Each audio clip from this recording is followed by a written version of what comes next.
Hello, I'm Jerry Ford, the beer review guy. Got a Lagunitas. This one's called SHUGGA.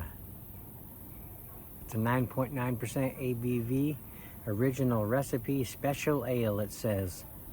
You wished and wished, and here it is. The rich and caramely original recipe, it says.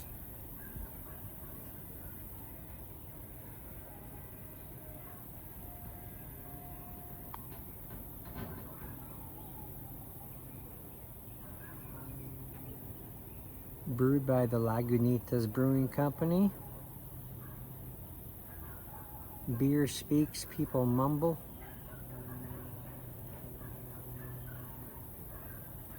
There's the cap. This was $2.99 for the single. It says sweet release. So Ty told me that Ty is the beer manager at Burton's Liquor Mart.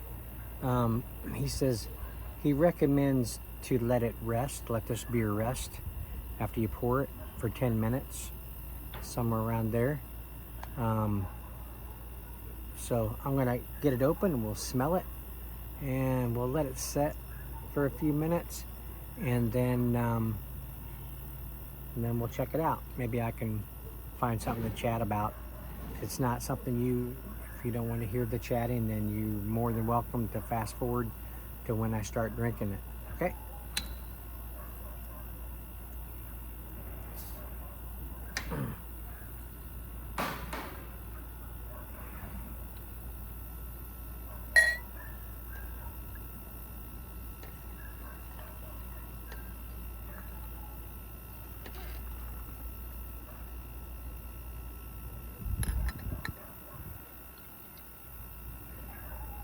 Man, that's a deep amberish.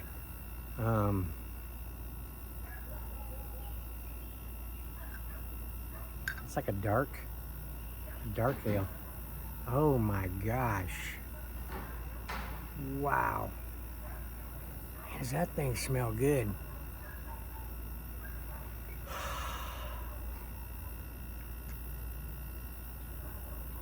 Big sweet notes, big sweet bready aroma. You get that caramel.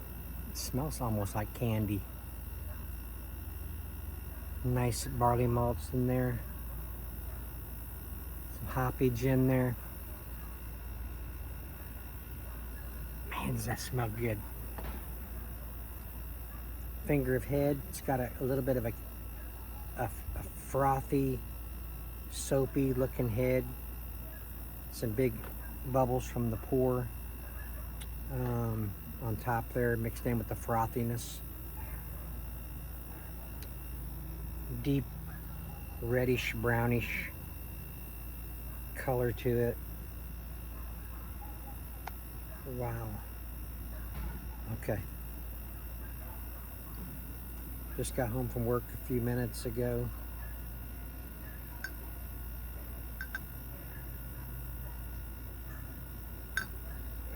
Seems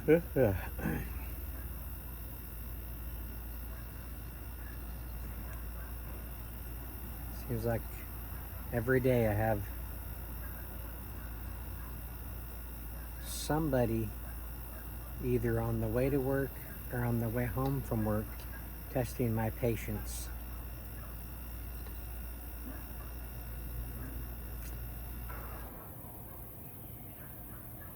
I get behind somebody that's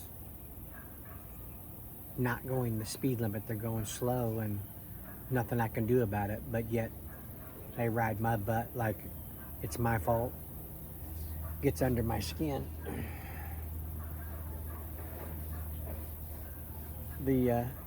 The road I come home on, the street, is what we call the 71st Street. There's like three or four lanes that people can be in. The far right one is the one that turns into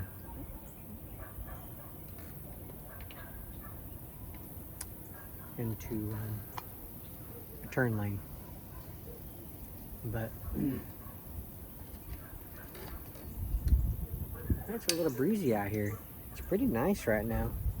I think it was from the high 70s earlier when I checked, but it's supposed to get into the 80s later on today.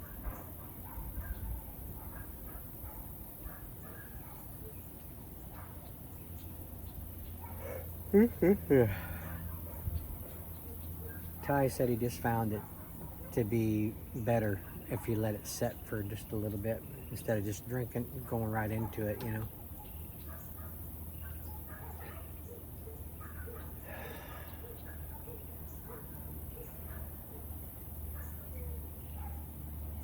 Might be getting a little brown sugar. Brown SHUGGA.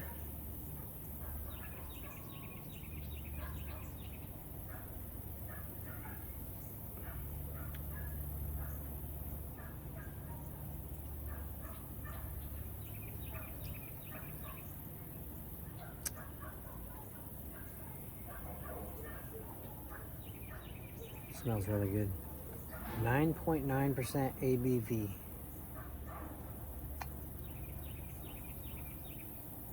I don't know. Excuse me.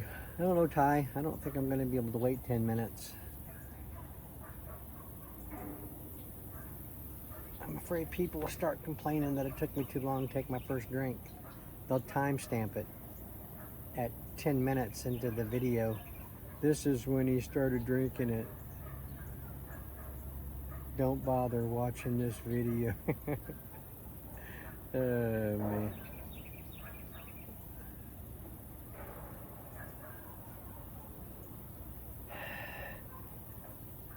There's a little bit of a sweet, toasty kind of thing going on.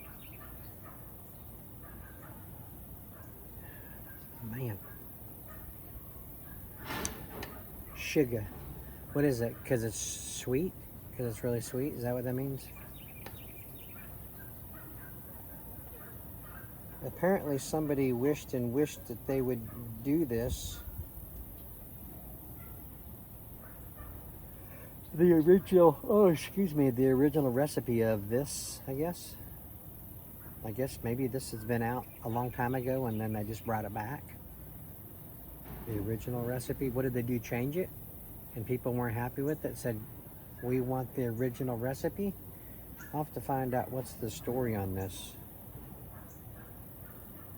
I'm sure Jay Terrio knows the answer to it. Okay, I didn't open it up right when I sat down. I read a little bit about it, so I think it's been about 4 minutes, something like that, since I opened it, you think? Is something flying around me? Okay, let's go in. I waited as long as I could, Ty. I'm sure it's going to make a big difference, just that little bit of time that I waited. Okay, cheers.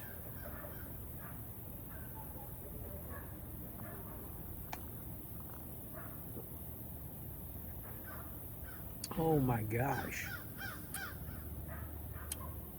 Wow, that made my teeth hurt. That is sweet. I mean, it's not syrupy sweet. It's just like a brown sugar sweetness to it. It's got a nice round sweetness to it. I know that probably doesn't make any sense, but in my mind, it does. It's not sticky sweet, in other words, like I mentioned, syrupy. It's just a nice, pleasant sweetness to it. I'm going to say brown sugar-like with a little caramel in there. Light carbonation. It's got a medium, almost full body on it.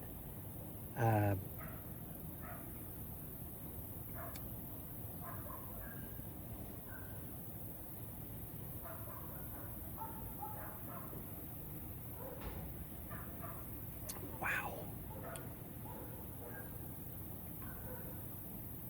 It has a little richness to it. not richness, not decadent like a real like a cakey type of a stout or something, but a richness just to the overall taste of it. Um, that 9.9%, I get that. Um, a little bit of a little bit of astringency on the back end of my drinks. Um,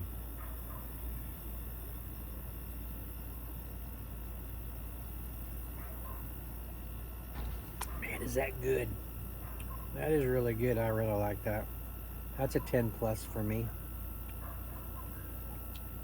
It's got a smoothness to the overall mouthfeel and just the initial drink. Upon drinking it, it's got a smoothness to it. That's a really nice, well made beer.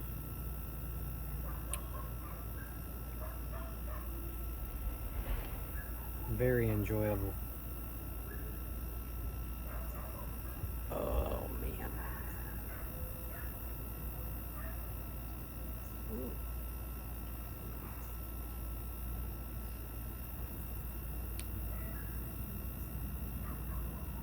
You know, I push around. Here's some chatting for you, okay? I push around about a 4x3 square wood box cart. Excuse me. It stands about 4 feet tall. It's on big casters, and has a top, has a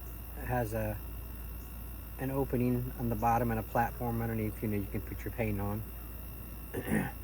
It's kind of heavy, and it's not like easy to push around, but it's just because of the weight, you know, of my stuff that's on there, and it doesn't steer very well. So I'm pushing this thing around, and all of our doors, you know, the entry doors, for the most part, you can push a button for handicap folks, and it'll open up, and I can get my cart through there without struggling. And so the inner doors that go into different buildings, when they're closed, and they don't have a door stop underneath them, I have to struggle to get through those things with my cart. I have to open the door up, hold it open with my foot, grab hold of my cart, and try to push it through without my sides hitting the inner part of the door jamb. So it's a little difficult, a little irritating to have to put up with it. I wish all the doors during the day were, you know, doors stopped open. I don't know why they shut them. I mean, it just means that the kids have to touch the handle to get through. You know, you're trying to keep germs from spreading. Well, you're kind of forcing them to do it. Well, if you don't have the door stopped open, you know. Anyway, I mean, if you could use their elbow or whatever, if they think about doing that. But get off my glass, piece of fly garbage. But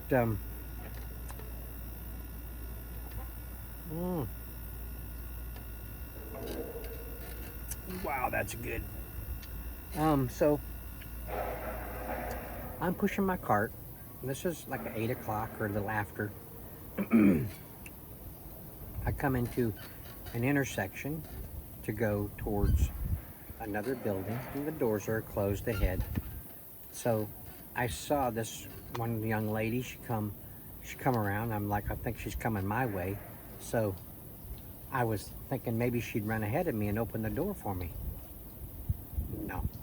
Now she was busy looking at her phone. So I go through the door and I open it up and I push my cart on through and I hold it open for her. Okay? So she goes through and she thanks me. Surprised she did. She take her face out of her phone for just a minute. And then she went back to looking at her phone. She walked on through, walked up ahead of me. Now I have another door to go through. that goes to where the elevator is to go to the first floor. And I'm thinking, you know what? She's not that far ahead of me. That'd make me feel happy and appreciative if she'd open that, if she'd hold that door open for me. Seems how I held it open for her.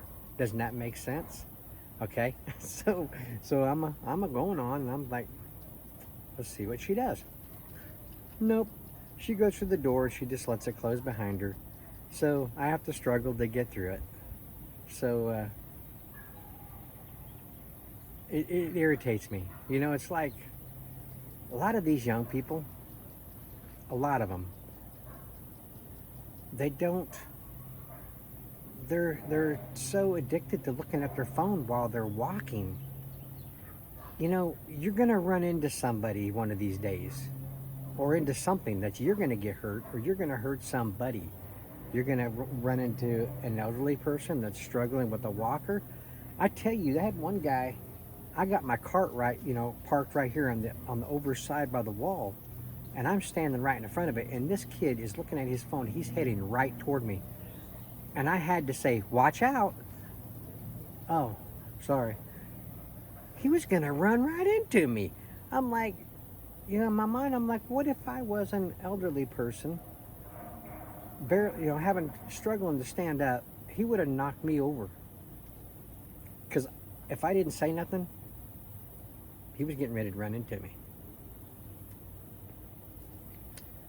So I get through there and I go on over to this other building. I have to get to this other building. I have to go outside, go down a sidewalk, and go down to the next door to get to where I was working today. So I get done working over there about a little after 11, and I'm coming back, and the sidewalk that I have to pull my heavy cart on, it's slanted here and there. So my cart wants to go every which way that it wants to go.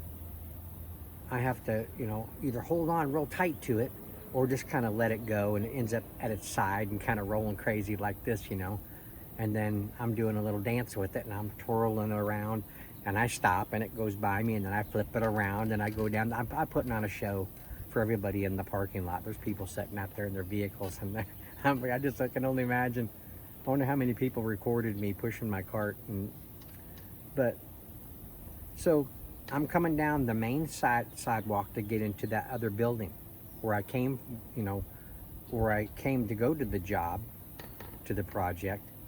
And as I'm approaching it, the door thing doesn't work very good. So I knew I was going to have to struggle with it. But I see, hey, I wonder if this is a saving grace. I see a shadow coming up to the door. It's a student, probably, and he'll see me. He'll see me coming up there, and he'll hold the door open for me. So I'm coming down, and he goes through the door right beside me. He's looking at his phone, not even looking up, walks right past me. I'm like, how do you navigate walking around this place? It's busy. We have a lot of students everywhere, and we have, you know, faculty everywhere, and it's a busy place. Can't you just wait and get to a seat somewhere where you're waiting for classes to start, sit there and then look at your stuff? Why do you have to be glued to that phone while you're walking? It drives me crazy. Whoa.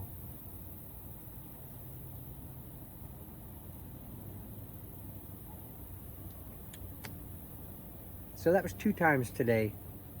The girl, she at least said thank you when I opened the door for her. I was surprised to get that, really, because don't really get much kind socialness from anybody around there, even some of the faculty. Let me ask you guys something. Those of you that are watching this video all the way through,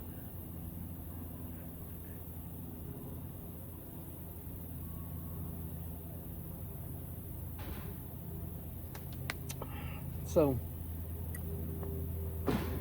Do you know of people that, or are you one of these type of people? Because I'd like to know what it is. Because, okay, I was raised by my mom and dad, hearing them say good morning. My mom, a very kind soul, a very nice person. She say good morning to you. You know, how are you? You know, my dad, same way. He, like me, or me like him, I look for eye contact. Eye contact from somebody passing you, and passing is a welcoming, like they want to acknowledge your existence instead of just walking straight ahead and like, I'm gonna pretend I don't see that guy in that white shirt and pants. He's creeping me out. I get that a lot. They'll look straight ahead, even though I'm walking. They don't make eye contact. There's been a few times I've forced myself just to go ahead and say good morning to them, you know, just to see what would happen, just like an experiment. And sometimes they would snap out of it. They'd look at me and smile and say, oh, good morning. I'm like, what kind of days are you walking around here in that you either don't see me or it's taken you so long to acknowledge? Or I don't know. It's just, a lot of times if they don't make eye contact with me, I won't say nothing. Because it's like they don't want to acknowledge you. You know? I'm just not like that. I say good morning to everybody. But here's what's weird. What does it mean if you say good morning to somebody and all you get is a, or I'm like, what was that? I mean, it was a kind, I know I made it look kind of creepy, but it was a kind smile. But yet, I said good morning to you. That's a greeting. It requires a reply in the way of a good morning back, you know? Doesn't it? Am I wrong? I mean, is a smile supposed to be equal to replying with a good morning in return? You know, I don't think so. If I smile at you, then you smile back and you don't have to say anything. It makes sense. But that's not what I'm doing. I'm actually verbally giving you a greeting. Why don't I get the same courtesy in return? You know what I mean? Okay, I know y'all are like, Jerry just obsesses too much over this kind of stuff. He's always ranting about this kind of stuff. It's just the way I am. That's just the way I am. I'm sorry.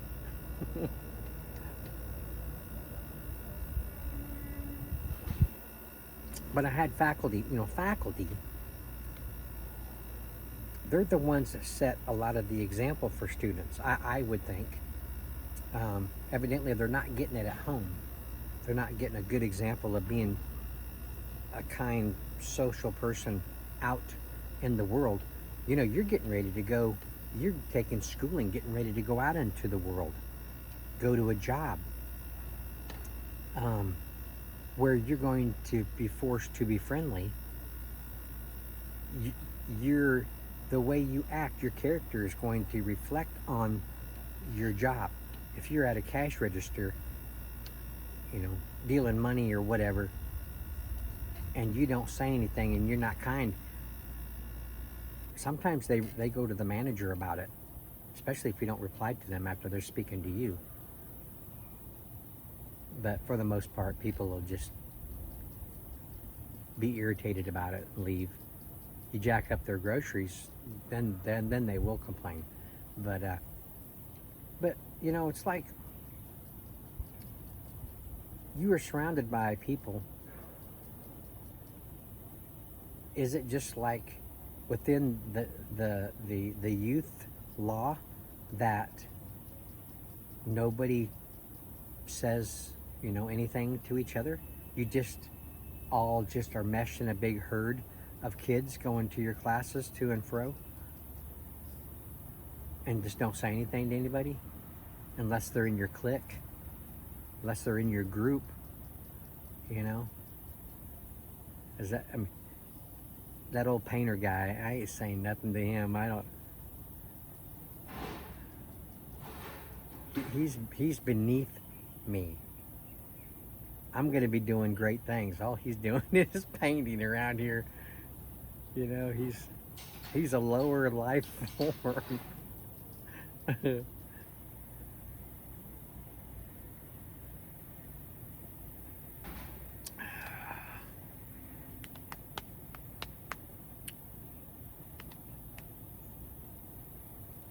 I crack myself up sometimes.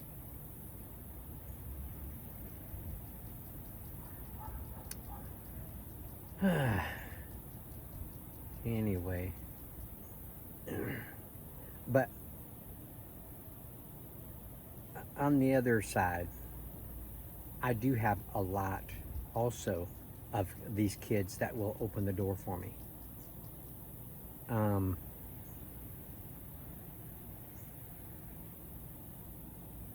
had one today. She, in the area that I was working, nobody else is in there. I'm I'm working away, and people coming in, you know, students, faculty. She's taken school there, I think, but she's also works in the theater. I think she deals with the tickets when they have plays or events in there. I think she's involved in that. But I didn't know who she was when she walked in. She walked in, and anybody's walking in the front doors, I say good morning to them. And she didn't have no earbuds in or nothing. There was no reason why she couldn't hear me. She walked in, I said good morning. She just looking around like, I'm like, good morning. I did it a little louder, you know. She said, oh, good morning. I was like, you need to walk through here? I mean, you can go through here, because I was painting right here, and then there's exit doors that sometimes faculty members were walking through to go to somewhere. She says, no, I'll just wait out here in the chair. I was like, okay. But if I didn't say good morning louder, she probably wouldn't have said nothing. I know she heard me. I said it loud enough the first time. So anyway,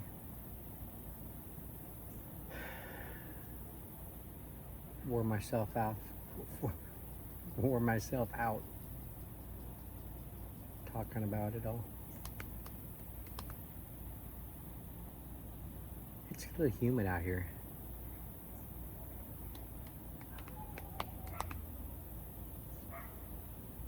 Well, this is fun, talking to you guys about it.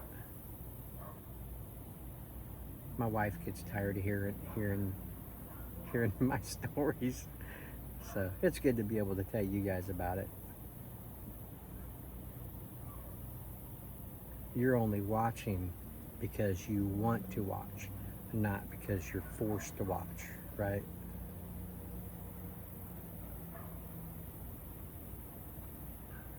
Man, this is a good beer. Even warming up, it's really good. It kind of has a little bit of a, almost 30 minutes. Almost kind of has a little bit of a bourbon barrel aged kind of a characteristic to it. But yeah, let it sit for 5 to 10 minutes after you open it up. I think Ty is right that this, I mean, I didn't taste it right away to get the difference, whether or not it should be left for a little bit. So I don't know for sure about that, but I think this thing, kind of like a porter or stout, warming up just a little bit, or like Ty described it, resting for just a little bit, is a good idea. So crack it open, pour it in your glass, set it down on your table, go feed the dogs, come back, probably long enough.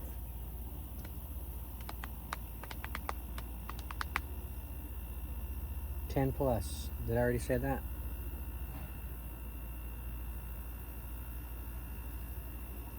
See what my wife got me some years ago? A nice liver, huh? And this too. She got me both of these. These were gifts she gave me.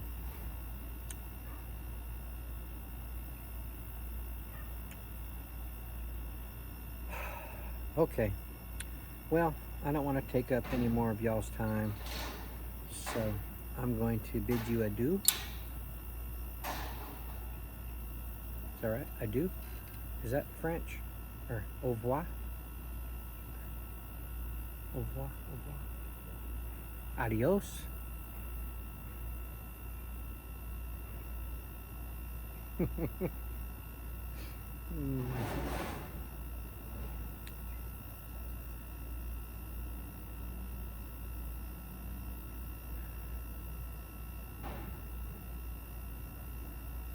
You guys are sitting there watching me like, is he getting ready to... There's still a couple minutes left on this video. He's gonna say something else. I just know it. Recently, our neighbors across the street come over when I was at work and asked my wife, could you keep an eye on our place? We're gonna go get married out of town, and we'd like to, give you our phone number so you could, keep an eye on it and let us know if anything happens. And my wife, of course, she says, sure, it's fine. So she took their number, and everything went fine. They're nice kids. So I didn't know they weren't married, but yeah, they're nice people. So we noticed that they just got back just the other day, and I'm outside.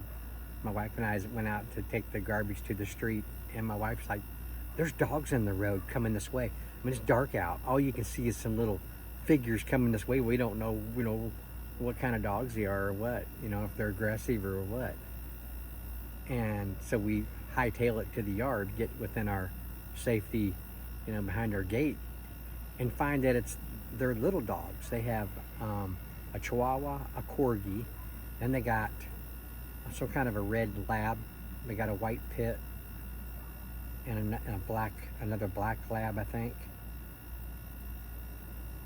But the little ones got out, the Chihuahua and the Corgi, and they're barking at me and stuff, and I'm trying to make them go back to the yard, get back into their fence. And my wife went in and called them to make sure that they knew that the little ones were out. And our street out here, these people drive the street like they're on the highway, so they'll get killed. These people don't slow down. So she went in to call them real quick, and then the man comes out. His name's Gunner. He come out and he's yelling at the dogs, get back in this yard. And he just said, sorry about that. I said, that's fine. He says, thanks again for watching over the house. I said, oh, no problem, anytime. So the next day, the next evening, we're sitting in our living room, and a car pulls out front, a red vehicle, and it's not really a car, it's kind of like a little van or something, and it says edibles on it on the side. We're like, what is that? They're not coming here, are they? We didn't know what it was. I mean, I thought it was like some kind of THC products or something. I'm like, I didn't order none of that. I'm not expecting anybody to send me something like that. And my wife's thinking it's some kind of, THC or whatever type product. She's like, wish they'd move. People are gonna get the wrong idea about us. And I'm like, I don't know if that's what that is or not.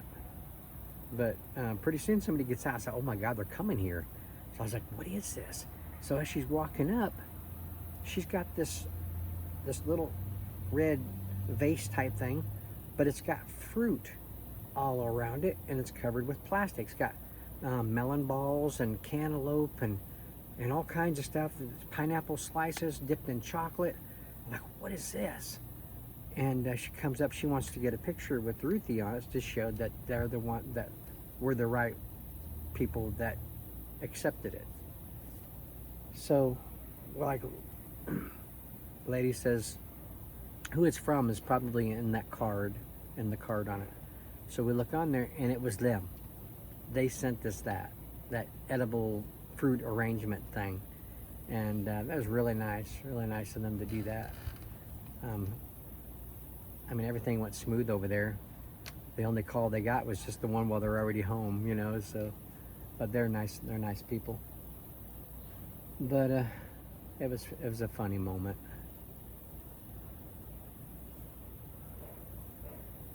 My wife took a picture of it on the table. I said, let me take a picture of you holding it. No, I don't want to be in the picture. Okay. So she took a picture of it, sent it to them, and thanked them for sending it to us.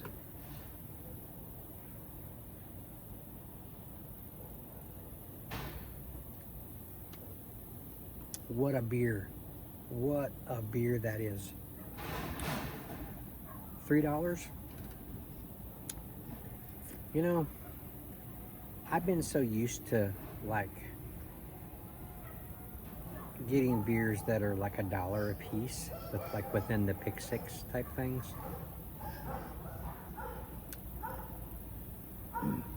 Beers that you can like enjoy, like really enjoy, and kind of take your time a little bit. Sometimes they're worth the price.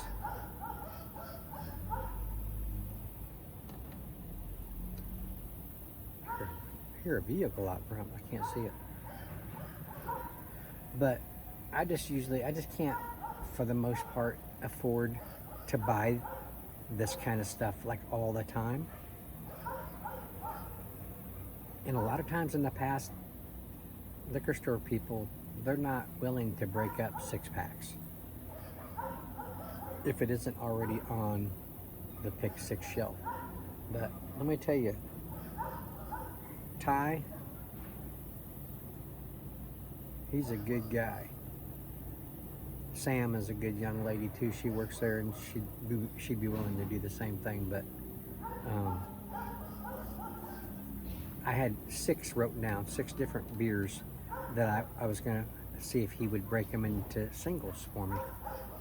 Some of them I was like, I don't think he's gonna do some of these.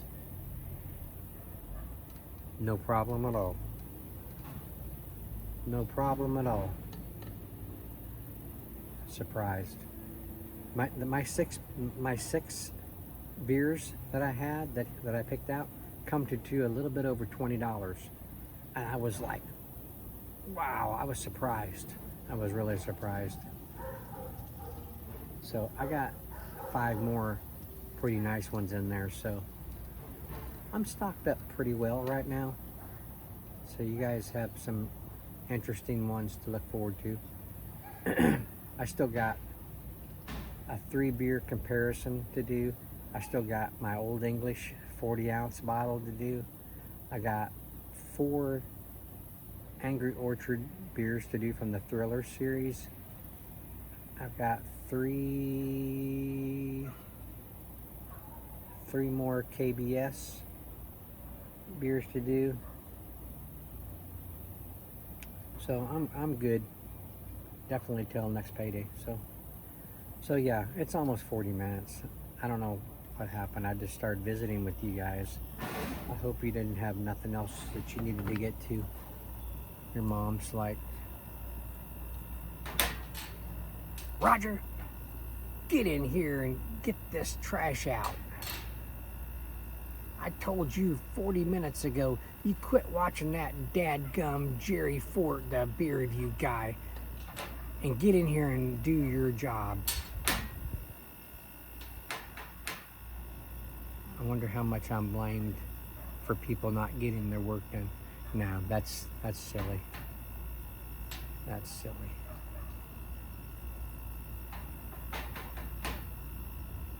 If you want to just waste your time and watch watch my vids, that's great. That's great for me that you watch my vids when you have other stuff to do. Okay, I'm starting to mumble now. I need to stop this. Where are we at? Almost 41 minutes? Okay. Thank you for watching. I appreciate it. See you on the next one.